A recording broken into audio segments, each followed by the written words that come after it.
नमस्कार। The wire में आपका स्वागत है। मैं हूं आरफा खानम शेरवानी। महाराष्ट्र देश का सबसे अमीर राज्य, उसके मुख्यमंत्री रहे उद्धव ठाकरे। अब से कुछ ही महीनों पहले, पिछले साल तक भी उद्धव ठाकरे मुख्यमंत्री थे। आज उनकी हालत ये हो गई है कि न वो मुख्यमंत्री भी नहीं है, उनके पास अपनी पार्टी भी नहीं है, उसका सिंबल भी नहीं है, उसका नाम भी नहीं है। किस तरीके से भाजपा ने, केंद्र में बैठी हुई सरकार ने लोकतांत्रिक संस्थाओं को इस्तेमाल करके, एक जो लोकतांत्रिक पार्टी है जिसको अधिकार है कि वो लोकतंत्र के हिसाब से चुनाव लड़ सके, उसको डिसमेंटल करना या उसको पूरे तरीके से नेस्त नाबूद करने की, मैं कहूंगी, एक तरह से कसम खा ली है। आप ये देखिए कि किस तरीके से गवर्नर का इस्तेमाल करके, ईडी का इस्तेमाल करके और अब इलेक्शन कमीशन, ये तीनों लोकतांत्रिक संस्थाएं हैं जिनका ये काम है कि लोकतंत्र में जो संतुलन है उसे बरकरार रखें, लोकतंत्र में जो संस्थाएं हैं, जो लोकतांत्रिक मूल्य हैं, उन्हें बरकरार रखें। आप ये देखिए कि पहले वो मुख्यमंत्री थे, उसके बाद जिस तरह से अनबन हुई उनकी बीजेपी के साथ, फिर गवर्नर ने किस तरह का रोल अदा किया, उनकी पार्टी को किस तरह से बेदखल कर दिया गया, उनकी पार्टी में दो टुकड़े कर दिए गए। उनकी पार्टी का जो दूसरा टुकड़ा था, जिसका कि ठाकरे परिवार से कोई लेना देना नहीं है, एक नाथ शिंदे, उनको मुख्यमंत्री बना दिया गया। और उससे पहले भी हमने देखा किस तरह से ईडी का गलत इस्तेमाल करके लगातार इन्वेस्टिगेशन, लगातार जांच बिठाई गई और इनकी पार्टी के, शिवसेना की जो पार्टी के जो सदस्य थे, उनको डराने धमकाने की हर मुमकिन कोशिश की गई। संजय राउत से लेकर और बाकी दूसरे नेता भी, उन्हें जेल जाना पड़ा। इस सब के बाद अब आज की तारीख में किस तरीके से ये पार्टी एक ऐसे मुहाने पे खड़ी हुई जिसमें उसकी अपनी पूरी पहचान को ही इतना बड़ा धक्का लगा है कि उसके समर्थक ये सोच रहे हैं कि पार्टी सिंबल भी नहीं है, नाम भी नहीं है, समर्थक भी उधर गए हैं, एमएलए को भी तोड़ लिया गया दूसरी तरफ। और ये सब कुछ हो रहा है लोकतंत्र के नाम पर ही। अब यहाँ सवाल ये पैदा हो रहा है कि ये सिर्फ शिवसेना की बात नहीं है। 2024 से पहले आप ये देखिए कि जो मुख्य विपक्षी पार्टी है कांग्रेस पार्टी, उसके साथ भी सुलूक ये देखें कि कांग्रेस के अधिवेशन से ठीक पहले छत्तीसगढ़ में, रायपुर में, कांग्रेस के जो सबसे राज्य के आला नेता हैं उनके घरों पर छापेमारी हो रही है ईडी की।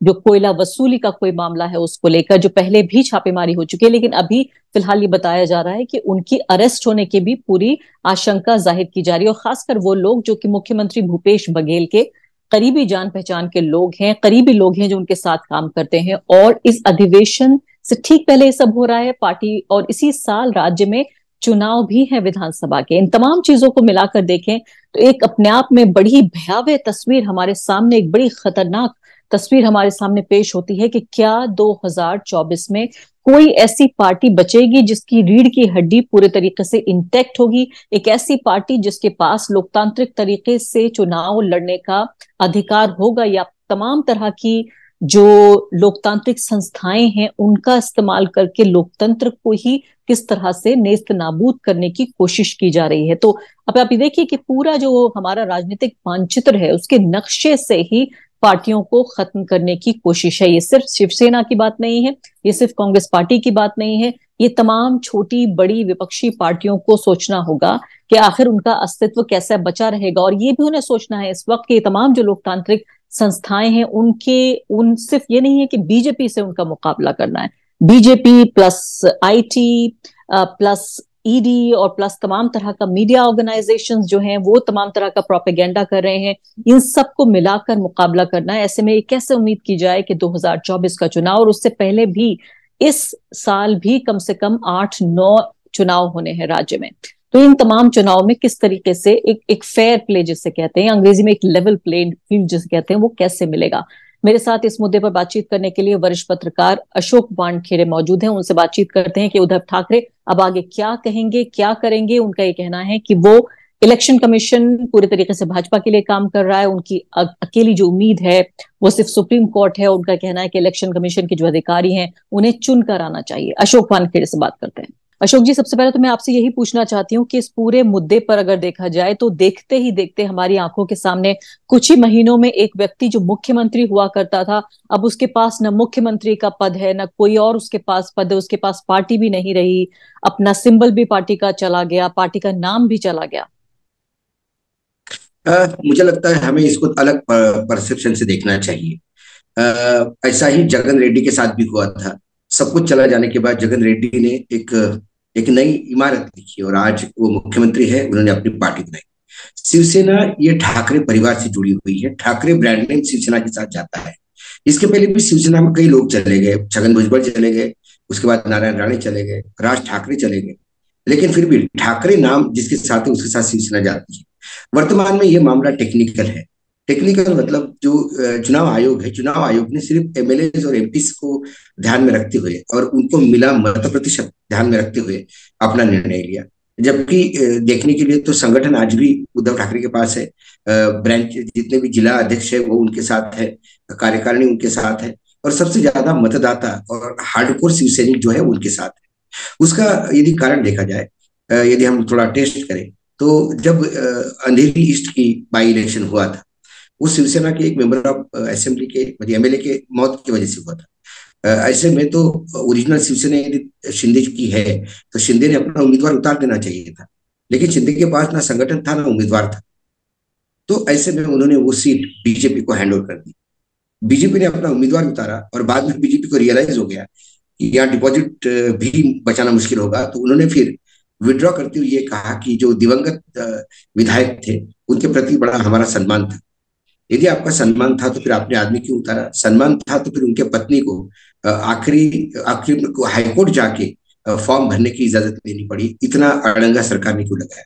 ऐसे कई चीजें नहीं, हैं। वो उदाहरण मैं कह रही हूँ, आपका वो उदाहरण वाजिब है और हो सकता है कि जनता की सहानुभूति भी मिल जाए, लेकिन मैं कह रही हूँ कि एक लोकतंत्र में जो एक लेवल प्लेइंग फील्ड होना चाहिए, कितनी बड़ी पार्टी जो साम दाम दंड भेद इस्तेमाल करके छोटी और जो क्षेत्रीय पार्टियां हैं उनको जिस तरह से तबाह करने पे तुली हुई है, उसके मद्देनजर इसको लोकतंत्र के लिए कितना खतरनाक माना जाए। न पैसे के हिसाब से देखें, न बाहुबल के हिसाब से देखें, किसी भी हिसाब से कहाँ टिकेगी शिवसेना आखिर बीजेपी के आगे। मैं ये कहने की कोशिश कर रही हूँ कि किस तरह से जो हमारे डेमोक्रेटिक इंस्टीट्यूशंस हैं, जो लोकतांत्रिक संस्थान हैं, उनका इस्तेमाल करके लोकतांत्रिक पार्टियों को खत्म करने की जो कोशिश है। देखिए, लोकतंत्र में विरोधी पक्ष एक बहुत बड़ा हिस्सा होता है लोकतंत्र। यदि आप अपने विरोधी पार्टियों को समाप्त कर देंगे तो लोकतंत्र नहीं रहेगा, हम तानाशाह की तरफ मुड़ रहे हैं। जेपी नड्डा का ये कहना कि क्षेत्रीय दलों को इस देश में जगह नहीं है, और कांग्रेस को तो वैसे ही आप भारत मुक्त करने की बात कर रहे हैं। कांग्रेस भारत मुक्त हो जाएगी और रीजनल पार्टीज को जगह नहीं है, तो इसके मायने क्या है? इस देश में सिंगल पार्टी रूल चलेगा। और भारतीय जनता पार्टी का ये अभी तक का इतिहास रहा है, वो जिस भी राज्य में किसी लोकल क्षेत्रीय पार्टी के भरोसे एंट्री करती है फिर उसको खा जाती है, और फिर वो अपना वर्चस्व इतना बढ़ा लेती है कि वो पार्टी खत्म हो जाती है। शिवसेना उसमें से उदाहरण है। शिवसेना के पीठ पर बैठ के बीजेपी महाराष्ट्र की राजनीति में उतरी थी, और फिर धीरे धीरे बाल ठाकरे की मृत्यु के बाद और खासकर 2014 के बाद बीजेपी की जो सत्ता की भूख और फुटप्रिंट बढ़ाने की जो भूख है वो इतनी बढ़ गई कि वो अपने फुटप्रिंट के नीचे या अपने सत्ता की भूख के नीचे हम किसको खा रहे हैं? हम हमारे पार्टनर को खा रहे हैं, जिनके साथ हमारा हिंदुत्व का एक एजेंडा था उसको हम खा रहे हैं। फिर अपना वजूद बचाने के लिए हर राजनीतिक दल ये करेगा। नीतीश कुमार ने किया। नीतीश कुमार को जब लगा तो उनकी पार्टी समाप्त हो जाएगी तो उन्होंने गठबंधन तोड़ा। अकाली दल को लगा, अकाली दल ने तोड़ा। पीडीपी को लगा, पीडीपी ने तोड़ा। जो जो लोग बीजेपी के साथ गए सब लोग पुराने जितने भी लोग थे, एक जमाने में एक एनडीए बहुत बड़ा एक घटक दल, एक बहुत बड़ा मुख्य था, खासकर अटल जी के टाइम पे। उनमें से कौन लोग अभी बीजेपी के साथ? बीजेपी के साथ वो लोग हैं जो मतलब चौटाला कभी एनडीए में रहे नहीं, लेकिन अब वर्तमान में उनकी सरकार हरियाणा में चौटाला के भरोसे, और बाकी जगह तो उन्होंने शुद्ध रूप से लोगों को तोड़ के, मतलब एक यदि गुजरात और उत्तर प्रदेश ये दो राज्य यदि छोड़ा जाए तो बीजेपी का शासन अपने बलबूते पे कहाँ है मुझे गिनाइए आप। कर्नाटक में उधार का सिंदूर है, गोवा में उधार का सिंदूर है, महाराष्ट्र में उधार का सिंदूर है, मध्य प्रदेश में उधार का सिंदूर है, राजस्थान में बहुत जोर लगा के कर रहे हैं, वो नहीं कर पा रहे हैं। आसाम में मुख्यमंत्री ही कांग्रेस का है, गोवा में उनकी सरकार है लेकिन 12 में से 10 मंत्री ऐसे हैं जो कांग्रेस के हैं, सिर्फ 2 मंत्री बीजेपी के बैकग्राउंड के। तो ये जो आप लोगों को तोड़ के या ईडी का डर दिखा के यदि आप प्रजातंत्र में अपनी सत्ता तो आप पा जाते हैं, लेकिन क्या जनमानस पे आप राज कर पाते हैं क्या? ये सवाल है। लेकिन अशोक जी मैं कह रही हूँ कि जनमानस जो है वो भी सूचनाओं के आधार पर और जो नेता उसके पास उपलब्ध होते हैं उनके आधार पर कितनी पार्टी पब्लिसिटी कर पाती है, कितना पैसा वो खर्च करने की हैसियत में होती है, इस सब को मिलाकर एक जनाधार बनता है। लेकिन ऑपोजिशन की जो पार्टियां हैं उनके पास तो ये स्कोप ही नहीं मिल रहा है कि वो ये सब बना पाए। अब दूसरा उदाहरण मैं आपको छत्तीसगढ़ का देना चाहती हूँ। अशोक जी, अब देखिए कि हम बात कर रहे हैं अभी से कुछ ही घंटे पहले रायपुर में न सिर्फ कि कांग्रेस के अधिवेशन से ठीक पहले उन लोगों के घरों पर छापे पड़े हैं, सेम ईडी के, जिस ईडी का पूरा इस्तेमाल किया गया महाराष्ट्र में, वही ईडी अब चल रही है छत्तीसगढ़ में। मैं और वो उन लोगों को भी निशाना बनाया गया है जो लोग अधिवेशन को ऑर्गेनाइज करने के लिए सबसे ज्यादा अगली वाली फहरिस्त में थे, वही सारा इंतजाम देख रहे ये थे। आरफा जी, ये तो होना था। राजकीय दलों को भारतीय जनता पार्टी की ये मनीषा और ये मोडस अप्रेंटिस मालूम होना चाहिए। क्या केसीआर अभी अटके हुए नहीं है? क्या केसीआर के यहाँ वो कहीं जगह देते हैं ईडी को और सीबीआई को? क्योंकि उनको पता है कि ईडी सीबीआई इनकम टैक्स का उपयोग मेरे खिलाफ किया जाएगा, तो वो थोड़ा कॉशियस होकर चलते हैं। क्या छत्तीस जितना पैसा आपने कहा, पैसा और मैन पावर बहुत यूज होता है, हिमाचल में नहीं हुआ, दिल्ली में नहीं हुआ? क्यों दिल्ली में आम आदमी पार्टी लगातार चुनाव जीत रही है? क्यों म्यूनिसिपल कॉर्पोरेशन हाथ में चला गया 15 साल के बाद? हिमाचल में क्यों चुनाव हारे? छत्तीसगढ़ में क्यों चुनाव हारे? मध्य प्रदेश में क्यों चुनाव हारे? कर्नाटक में क्यों चुनाव हारे? वहां पन्ना प्रमुख हुआ करते थे, वहां पैसा भी बहुत था, प्रधानमंत्री की इमेज भी थी और वो ब्रांड भी था, बहुत कुछ किया। लेकिन सवाल ये है कि क्या राजनीतिक दलों को डरना चाहिए या राजनीतिक दलों को खुल के इसका सामना करना चाहिए? आज महाराष्ट्र में महाविकास आघाड़ी सामना कर रही है। महाविकास आघाड़ी के दो दो मंत्री जेल के अंदर थे। शिवसेना के एक माने हुए सांसद संजय राउत, जो फ्रंट फेस है शिवसेना का, वो जेल में रह चुके हैं। एक अनिल देशमुख जेल में 1 साल रहने के बाद बाहर आए हैं। अभी भी एक मंत्री जेल में है। लेकिन क्या राष्ट्रवादी कांग्रेस या शिवसेना ने वहां सरेंडर किया? नहीं, वो डट के फाइट कर रहे हैं। और उसका उसका उनको बोनस मिल रहा है जनता के प्रति। जो अभी विधान परिषद के चुनाव हुए, उसमें महाविकास आघाड़ी ने क्लीन स्वीप किया। जो ट्रेडिशनल सीटें थी बीजेपी की, जो सालों से बीजेपी के पास थी, वो झटक ली महाविकास आघाड़ी ने। इसका मतलब जनता भी समझती है। आज के डेट में तो अल्फा जी यह हाल है कि यदि चुनाव है तो लोग इंतजार करते कि अभी तक ईडी क्यों नहीं पहुंची। ईडी तो आप ही कह रहे हैं कि मुकाबला करना ही होगा, इसका छिपने से नहीं होगा, डरने से नहीं होगा। देखिए, और उद्धव ठाकरे, पाकिस्तान के लेकिन साथ उद्धव ठाकरे भारत की क्रिकेट टीम जब पाकिस्तान के साथ खेलती थी तो हम ये कहते थे कि वहां 12 प्लेयर खेलते, 11 प्लेयर्स होते हैं और एक अंपायर होता है। इसके बावजूद सचिन तेंदुलकर के छक्के और चौकों ने सेंचुरी पे सेंचुरी गड़ा दी और हमने वो मैच जीत ली। सवाल ये है कि यदि जनमानस आपके साथ, जन समर्थन आपके साथ है, तो सिंबल क्या करता है? कांग्रेस की सिंबल 2-2 बार हटा के गए हैं। शरद पवार ने कई बार कांग्रेस की सिंबल पे चुनाव लड़ा और फिर अपने घड़ी पे चुनाव लड़ा। सवाल वजूद का है, क्या ठाकरे परिवार के बगैर शिवसेना हो सकती है? खासकर उद्धव ठाकरे और बाल ठाकरे के। राज ठाकरे तो उस परिवार के सदस्य थे, लेकिन वो भतीजे थे। भतीजा भी लोगों ने एक्सेप्ट नहीं किया। लोग बेटे को ही एक्सेप्ट करेंगे। रही हिंदुत्व की बात, तो आरफा जी, मैं आज आपके दर्शकों को बताना चाहता हूं कि बाल ठाकरे ने अपने जीवन में शिवसेना बनने के बाद से एक बार मुस्लिम लीग के साथ मिलकर चुनाव लड़ा, कांग्रेस का इमरजेंसी का समर्थन किया, और जो समाजवादी जो मूवमेंट था, जॉर्ज फर्नांडिस और उनका जो बॉम्बे में, उनको भी साथ में लेके चुनाव लड़ा। बाल ठाकरे मुंबई म्यूनिसिपल कॉर्पोरेशन में सत्ता बनाए रखने के लिए और कांग्रेस को अपोज करने के लिए, क्योंकि कांग्रेस तब सबसे बलशाली पक्ष था, उसको लड़ने के लिए वो समय समय पे अपनी गठजोड़ करते थे। लेकिन उनका हिंदुत्व तो तब खत्म नहीं हुआ। बीजेपी ने, हाँ, लेकिन अशोक जी चलिए, अब बाल ठाकरे नहीं हुआ। मैं कह रही हूँ अशोक जी, बाल ठाकरे की क्या पॉलिटिक्स थी, उनके दौर में शिवसेना क्या थी, अभी बदला हुआ स्वरूप है उद्धव ठाकरे के इस दौर में जब उनके हाथ में ये कमान है, उस पर हम किसी और रोज बहस करेंगे। आखिरी सवाल आपसे मेरा वो ये कि अब ये कह रहे हैं कि सुप्रीम कोर्ट ही हमारी आखिरी उम्मीद है, और इलेक्शन कमीशन के लिए कह रहे हैं कि इलेक्शन कमीशन के जो लोग हैं, जो अधिकारी हैं, उन्हें चुन के आना चाहिए। क्या ये एक तरीका हो सकता है? नहीं, ये तरीका होता है। देखिए, जब यूपीए सरकार थी तब भी इलेक्शन कमीशन का भरपूर यूज हुआ।